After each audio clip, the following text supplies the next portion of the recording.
בעזרת השם נעשה ונצליח, והשם עלינו ברחמיו ירוויח.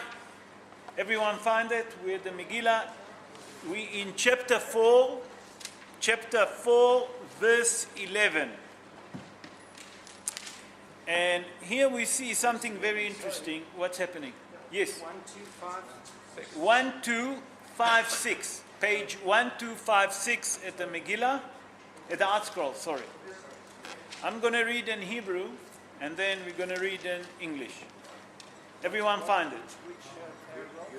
We are 11, verse 11, chapter 4, verse 11, page 1256. Brian, for those of you. Stephen, you with us? 1256? Okay. Are we ready? Let's start. Okay, and then it says, כל עבדי המלך ועם המדינות, המלך יודעים אשר כל איש ואישה, אשר יבואו אל המלך, אל החצר הפנימית, אשר לא יקרא, אחת דתו להמית, לבד מאשר יושיט לו המלך את שרביט הזהב וחיה. ואני לא נקראתי לבוא אל המלך זה 30 יום. Leon, you with us? Please, can you read it loudly so they can hear it also on the video? What, verse 12? 11. Right.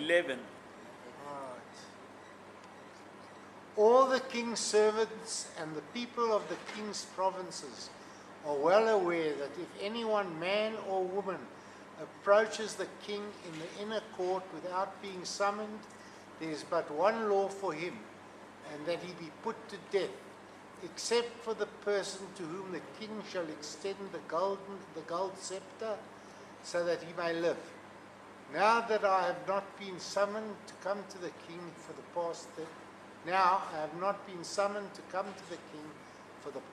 30 days. Do we understand what it says here? What King Esther said to Mordechai? What's happening? There is a dialogue here between Esther and Mordechai.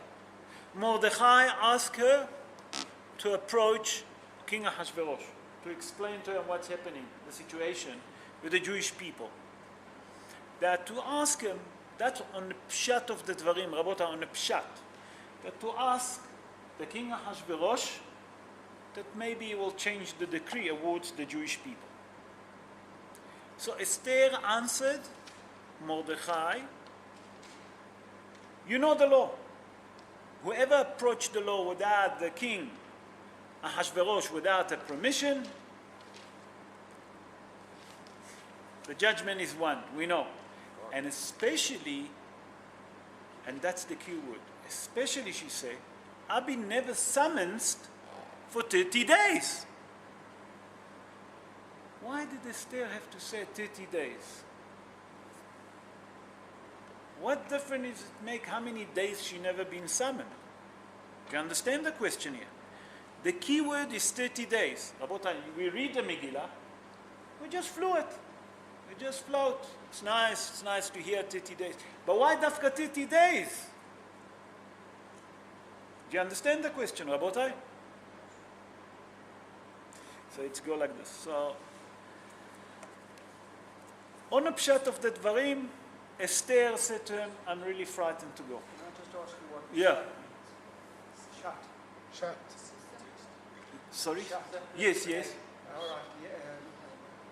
Tell simple explanation. What does pshat mean? Pshat means the simple explanation.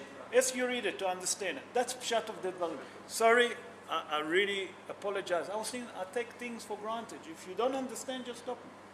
Pshat means the simple explanation of what it says in the Megillah. You follow? But the Mefarshim explain like this. A matter of fact, Esther here hinting something to Mordechai. Because what does he ask her? He asked her to approach Amelech Ahasuerus. She said to him, listen, 30 days I didn't been called. How many days there is Purim to Pesach? 30 days. Pashut, nachon? Says Esther to Mordechai, now you gather all the Jewish people. You start fasting, you start doing davening. you start doing repentance. By that you're doing that, every day between Purim and Pesach, we destroy one part of Amalek. Brian, you look surprised, or you don't understand. One of the two. Both. Okay. So I will explain. Hazal tell us a secret. Do you want to destroy Amalek? You know when is the appropriate time? Now. Between Purim to Pesach. Adar to Nisan. Why? Because part of Amalek now going to destroy. Because the word Nisan, Rabotai, the month of Nisan is Nisim, miracle. So to conquer, to destroy Haman and to destroy Amalek, when can we do that? The 30 days between Purim to Pesach. Every day, we cleansing. We chopping one part of Amalek. What does it mean, chopping one part of Amalek? That's the key word. Amalek is the evil inclination that causes us somehow to sin. We want to get rid of that. How do we do that? Every day, between Adar and Nisan, the 30 days between Purim and Pesach, we can get rid of one part of Amalek. That means we're cleansing ourselves from those averot that we done. You follow now, Brian? So here, Esther Malka says something extraordinary to Mordechai. She said to him, you want to destroy the descendants of Amalek? This is the right time. And Hazal tell us something extraordinary. Gemara Masechet Ta'anit, page 29, folio 2. Kaftet Amud Bet. Hazal tell us, and I mention it all of these months, I'll try to repeat. I say it in a shi'ur, I say it in the morning, in my morning minyan, and I repeat it. Rabotai, a person that have any dispute with a Gentile, now it's the time to settle it down, to go to court. Paul, you hear me? You as an advocate, for you it's a cherry on the top. You want to win all your cases against Gentile? The months of Adar, Rabotai. That's when our star luck, I'll develop it a bit, is above. That's what we have Adar Bet, a leap year. Where is that month fit? Did you ask yourself? These 12 months a year, nachon? Where is the 13 months fit? To tell us that HaKadosh Baruch Hu come and tell us, listen, my children, you're above everyone. You are in my star luck. Every nation have their own angel. You don't have an angel. You are my children. I'm your God. An angel can disappear. When HaKadosh Baruch Hu decide that nation finish, that angel done his job, disappear, and the nation gone. The Jews will never disappear. So come Esther Malka and know all of that. It's a bit heavy. And tell us, you want to destroy the descendants of Amalek? This is the month. Work on yourself, work on your deeds. You destroy Amalek and you cleanse yourself from all the averot. Now we can understand why she says, 30 yom lo nikreti lamelech. Why dafka 30 days, she said. That's the reason. She hint to Mordechai, gather the Jewish people. Now it's the time to start getting ready to destroy Amalek. You follow, Philip? Yes. Where did you lose it? No, I'm not lose anything. I just want to ask the question, if there was such a risk for her to approach the king uninvited, why didn't she just make an appointment to see the king, or to book an appointment to meet him? Oh, I don't know if you was in previous Shaorim. In olden days, the king, only 7 people can see him. His face was covered. Sheva, what does it say earlier? That there is only 7 people that can see the king. Ro'eh pnei hamelech. In the olden days, the king used to have a special pargod. Pargod is like a blind, and only 7 people can see him. All the rest of the minister couldn't. And it said at the beginning, right at the beginning of the Megillah. If you want, I'll show it to you. He given the name of those ministers that was directly to them. Esther cannot just come and approach. We're talking about 3,400 years ago, plus minus, when that miracle happened. You remember, I mentioned. You're talking about in the olden days, that part of the constitution that in the palace, they should not have a toilet. In those days, in a palace, not allowed to be a toilet. A king need to go to the toilet, he have to go out of the palace. You understand what I'm saying? So thing was different. Esther couldn't just come and approach. She needed a permission. What is the permission? That the king called her. And we'll see it later on. You follow, Philip? You with me? Oh, that's what happened with Moshe and Paro. Vayavo Moshe ve'Aharon el Paro. They came. How did they came? So we explain in a parsha, I don't know if you remember in Sefer Shmot, that HaKadosh Baruch Hu make miracle and they suddenly was in the middle of the palace. Because Pharaoh, you remember we used to explain, with his witchcrafting, his palace used to be God, not only with human being, with all different sorcerers, with animals. You remember that we explained, that the dog used to bark. Why did they used to bark? To let if anyone leave Egypt. And that's what we say in Haggadah, that no dog barked when the Jewish people left Egypt. You remember? וכלב לא יחרץ לשונו. We say it. Anyway, let's move on. So now we understand why 30 days. Everyone understand, ladies? Good.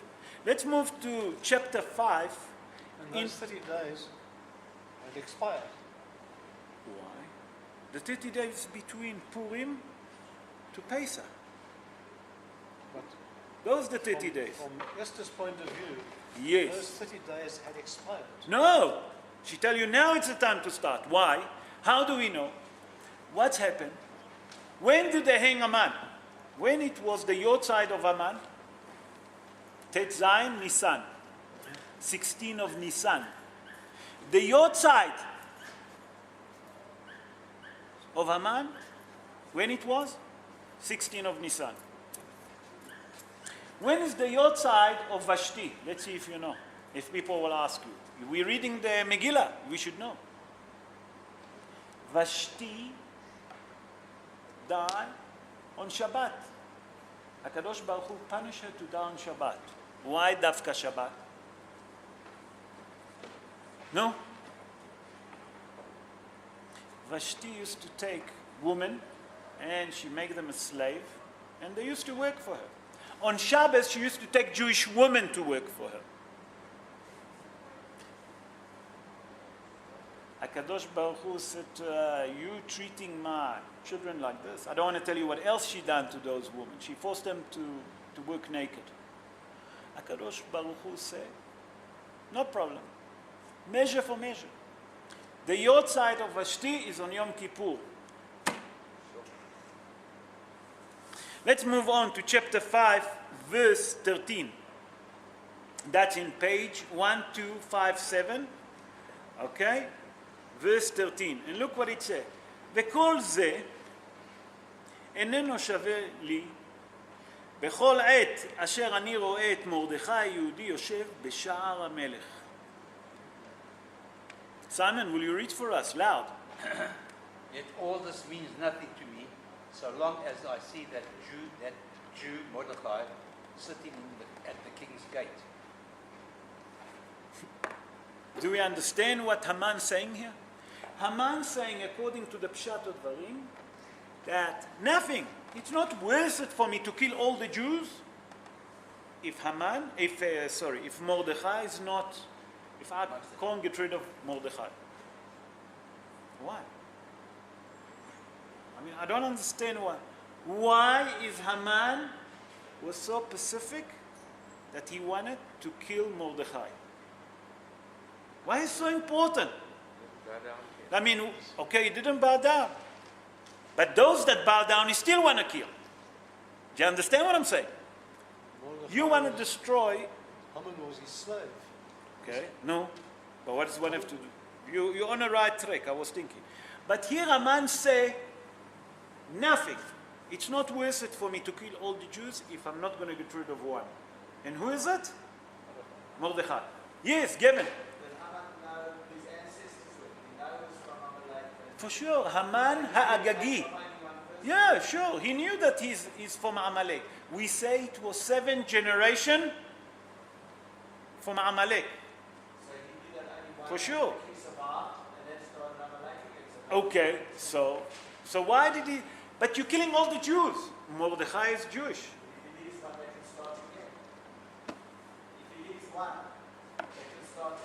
Okay, but he doesn't care if he leave 1 or 2. He wanted to kill just Mordechai. For him, the main purpose, וכל זה איננו שווה לי. Nothing it's worse for me if I'm not going to get rid of Mordechai. Why dafka Mordechai? The question is, why it was so important that Haman saying he want to get rid of Mordechai? Do you understand the question? We read the Megillah and we run through it, but do we understand what does it say? Listen what the Mefarshim say. The Mefarshim explain that Haman HaRasha knew who was Mordechai. Who was Mordechai? Mordechai was the special and the spiritual leader of the Jewish people. He was the head of the Sanhedrin. And he knew if he's not going to get rid of Mordechai, nothing. It's not worth it. Because he cannot destroy the Jewish people. As long that they have a spiritual leader like Mordechai, I can't get rid of them. The Mefarshim say. Because I know that I'm going to start with them. Mordechai is a special leader, going to change everything. He can change the decree. He can influence the Jewish people to do atonement, and then I can't touch them. Raboita, the Amalekim know the power that we have. That's why all the time they're bringing new fashion. They're bringing different things. Why? To try to seduce us to do averot. And that's what Haman said. Haman said to the member of his family, as long that Mordechai there, I can't get rid of that nation. To get rid of that nation, I need to get rid first of the Mordechai. Why? Because he's the special person. Why? He's the head of the Sanhedrin, the spiritual leader of all the Jewish people. Without him, I can't do nothing. You follow? That's the Mefarshim. But me, the little one, I was thinking, and I have an idea, a personal idea. You want to take it, take it. It's not Mefarshim, it's me, the little one, I try. And I say like this. Remember in previous Shiurim I say that the Midrash tell us that Haman was the slave of Mordechai. Remember I told you the story. Haman can never be himself. He all the time going to be a slave. How he going to be a free man? How he can get of that status that he's not a slave anymore? By get rid of him of his master. And who was his master? Mordechai. Do you understand? So that's what he said. וכל זה איננו שווה לי. I can never be who I want to be because as long that Mordechai is alive. And if Mordechai Yehudi is alive, I'm still a slave. And that's why he wanted to get rid of him. So two different ideas. By the way, Rabotai, Mordechai Yehudi, Gematria Shaddai, the name of the Almighty, Shin Daled Yud. Remember you have on a mezuzah Shin Daled Yud, on a scroll? That stands for Shomer Daltot Israel, guarding the doors of the Israelite. Shaddai, Shin, Shomer, Daled, Daltot, the doors, Yud, Israel. שומר דלתות ישראל. You follow? So Mordechai, Gematria, Shaddai, that he guard the Jewish peoples, the doors of the Jewish people. Okay, let's move on now to, to verse 6. In verse 6, also in page 1257, in chapter 6, verse 4, here we see something extraordinary. Do we understand what it says in the verse? And let's read it first and then we try. In verse 6 it says, ויבוא המן, ויאמר לו המלך, מה לעשות באיש אשר המלך חפץ ביקרו, ויאמר המן בליבו, am I on the right place? Wait, no, I'm not in the right place, רבותיי. I'm not in the right place because we read 4. Chapter 7, verse 6. Chapter 7, verse 6, in page 1258. 1258, chapter 7, verse 6. ותאמר אסתר, איש צר. Wait, I'm skipping here quite a bit. Don't know what's happening. Where are you?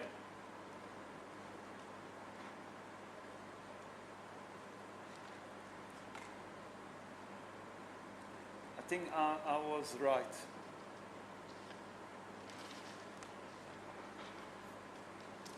No, I was right. Sorry, let's go the back page. 1257 in chapter 6, verse 4. Yes, chapter 6, verse 4. ויאמר המלך מי בחצר? And the king asked, who is in a courtyard? והמן בא לחצר בית המלך החיצונה, לאמור למלך, לתלות את מרדכי היהודי על העץ אשר הכין לו. Paul, can you see it? Will you read for us loud? King said, who is in the court? Now Haman had just come into the outer court of the palace to speak to the king about hanging Mordecai on the gallows he had prepared for him. So, Philip, that will help you to understand. You ask, why did Esther didn't just walk in? נכון? Why she didn't ask permission? You see here what's happened? What's happened here? That, what did King Ahasuerus ask? Who is in a courtyard? He have advisors. It's not that everyone can just come. They have to get a permission. But to get a permission, it takes time. Haman was one of those 7 people that can just walk and see the face of the king. Where do we learn that? Memuchan, his name was Memuchan, one of the 7 at the beginning. Ro'eh pnei hamelech. If you look at chapter 1 at the beginning, I think it's verse, I don't remember the verse of Bahat, I'll show it to you later. It said that there is 7 people, and Haman was one of them. But look what the king Ahasuerus asked. King Ahasuerus asked, who is in a courtyard? What do you mean, who is in a courtyard? You have guards, you have ministers. Obviously you'll know who's coming. They're obviously going to inform you who is coming to see you. Why do you have to ask who is in a courtyard? Yes, Stephen. But also, they actually, I can't hear.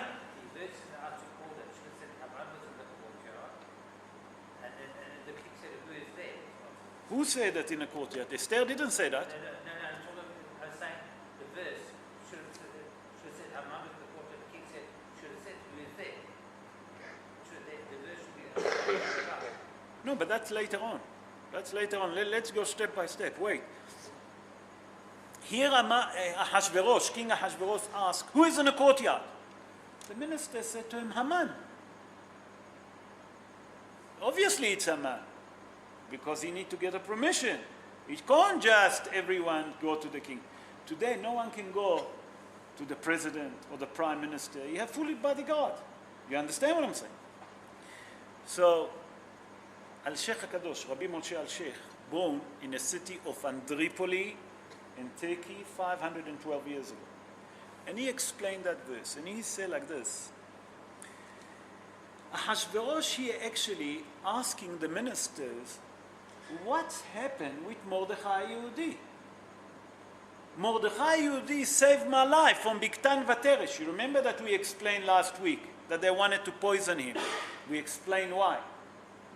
He said, what reward did we reward Mordechai? What did they say? Nothing.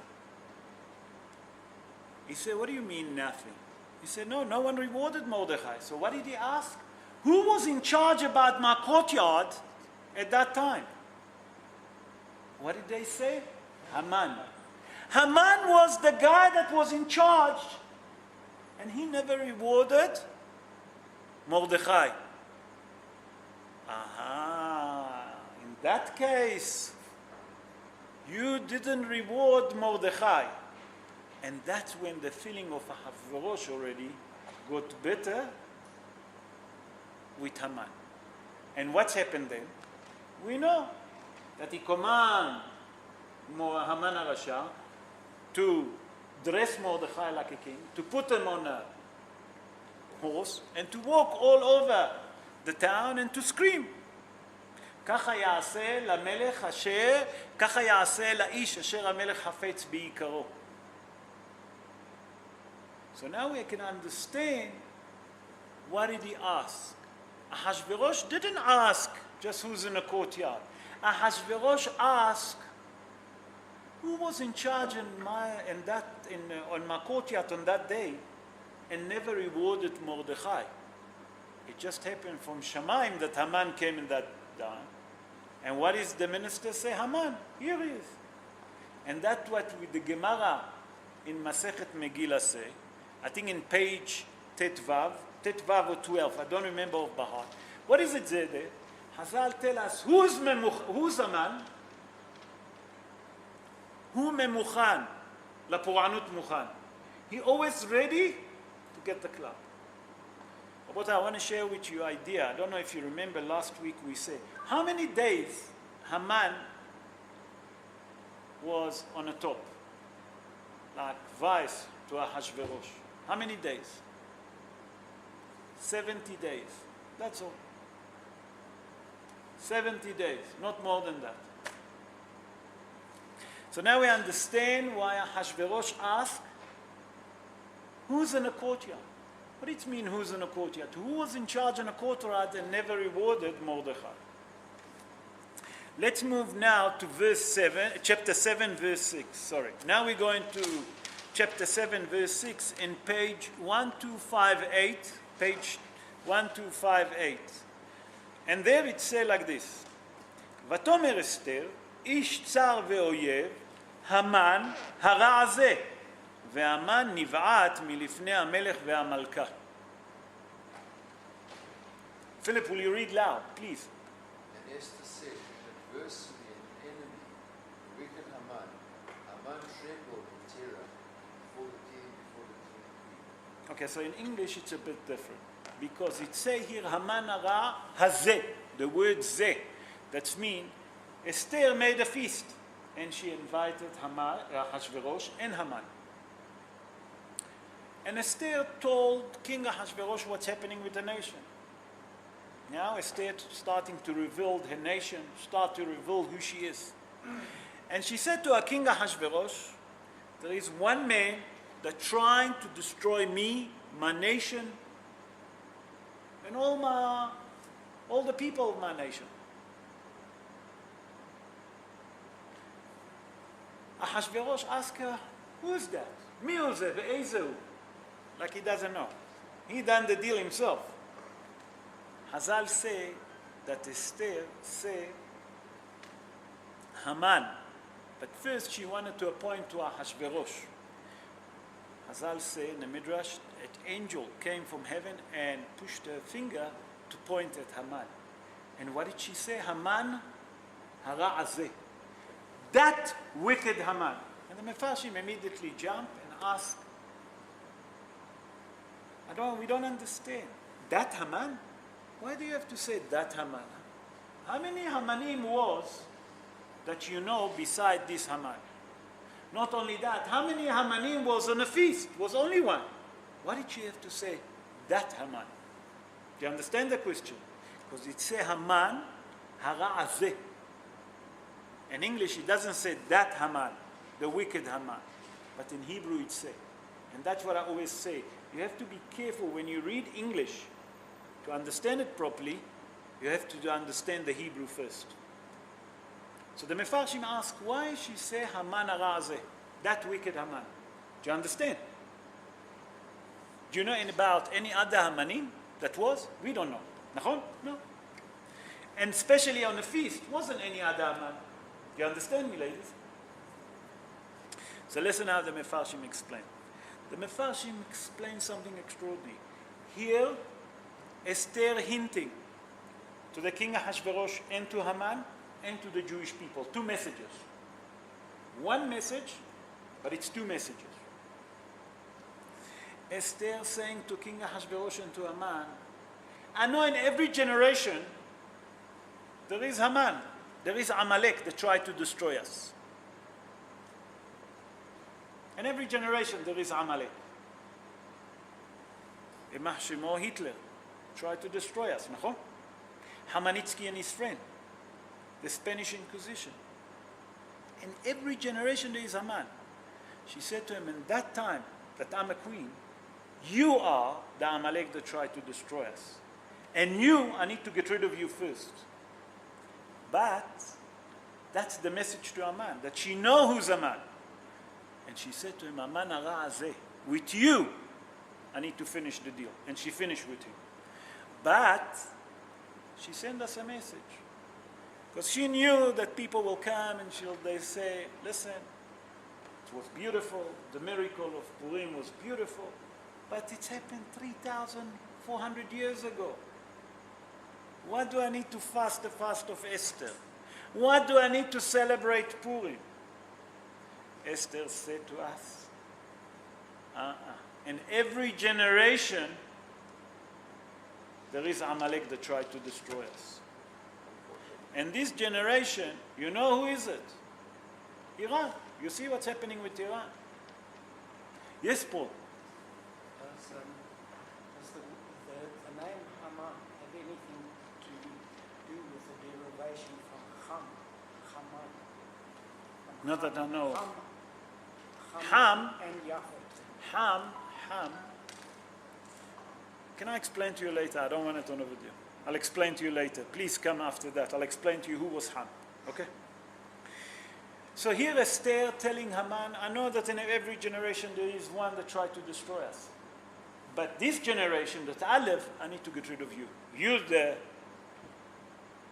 Haman that on duty. That means you, the enemy of the Jewish, that on duty that tried to destroy us. And with you, I need to get rid of you.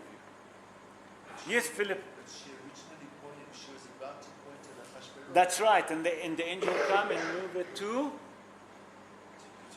Haman. So you're asking, how can it be? No, so she was going to say that Ahasuerus. Yes. Why? Very good question. Why to Ahasuerus? Because who count the money? What did Ahasuerus and Haman have together? They have a deal. Don't you remember what we explained? Haman said to Ahasuerus, for every Jewish head, I'll give you money. I'll pay you to kill every Jewish. Ahasuerus said, please, I want the money. Go. Don't wait. We have one more. Can we do one more? Or are we on time? No. We can do one more. Let's go to chapter 9, verse 27. I want to end up with something nice. I don't want to end up with... Okay, so we are in chapter 9, verse 27. That can be found in page 1261 in the Art Scroll. Page 1261 in the Art Scroll. Can you see it? Anthony, can you see it? Yeah. Can you read it for us, please, loud? 27. Yeah? The Jews confirmed and undertook upon themselves and their posterity and upon all who might join them to observe these 2 days without fail, in the manner prescribed and at the proper time each year. Okay. קיימו וקיבלו היהודים עליהם ועל זרם ועל כל הנלווים עליהם, ולא יעבור להיות עושים את שני הימים האלה ככתבם וכזמנם בכל שנה ושנה.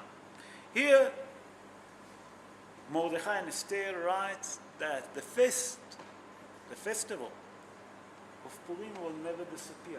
From here, first of all, it's a proof to us that the Megillah been written in Ruach HaKodesh. How did Mordechai and Esther knew that the Jewish all will celebrate the fest of Purim? Here's a proof that was. But not about that I wanted to speak. The Mefarshim explain, and with that I would like to conclude, and just before I also in the end I'll bring a remedy. Because during all of that session we brought every time remedy we brought for Rosh Chodesh. Mefarshim explain, Rabotai, listen to it carefully. Every Purim, the first of Purim, we receive the Torah like we received it on Mount Sinai. What's the connection? Purim, Torah, yes. Every time that we read the Megillah, Rabotai, the Mefarshim explain our emunah, our belief in the Almighty getting stronger. And getting stronger every year. Because we understand the miracle that HaKadosh Baruch Hu done with us. So our emunah, our faith in the Almighty getting stronger. And if that gets stronger, it's like we're receiving the Torah like we received it on Mount Sinai. Because why? We understand that we have a Father that's looking after us. There is a God that is our shepherd. That He look after us. So, when Esther and Mordechai wrote, "Kimu v'kiblu aleim haYehudim," by that you celebrate Purim, read the Megillah, read the commentary, and understand what's happened, you're building your faith in HaKadosh Baruch Hu. I would like to tell you one more remedy, Rabotai. Purim. When you finish to read the Megillah, next Wednesday night, and on next Thursday, after you finish the Megillah, you say Brucha Esther 24 times. Remember, Brucha Esther 24 times. Esther, blessed Esther. Baruch Mordechai, you say Baruch Mordechai, bless Mordechai 120 times. It's a remedy for success for everything. And remember, when you have the Seudah at home, light 2 candles. One for Mordechai and one for Esther. Because the soul of Mordechai and Esther coming down on Purim. You want to see miracle all year? Light the candle, say 24 times, Brucha Esther, 120 times, Baruch Mordechai. Quietly ask whatever you want, and you'll see miracle all year. Rabotai, I would like to bless all of us that we should have a beautiful feast of Purim, and may HaKadosh Baruch Hu will help us to destroy any part of Amalek. And then when we come to Pesach, HaKadosh Baruch Hu will send us Mashiach Tzidkenu, the same like He done to our forefather in Egypt, and then we don't have to suffer anymore. And there is no more suffering.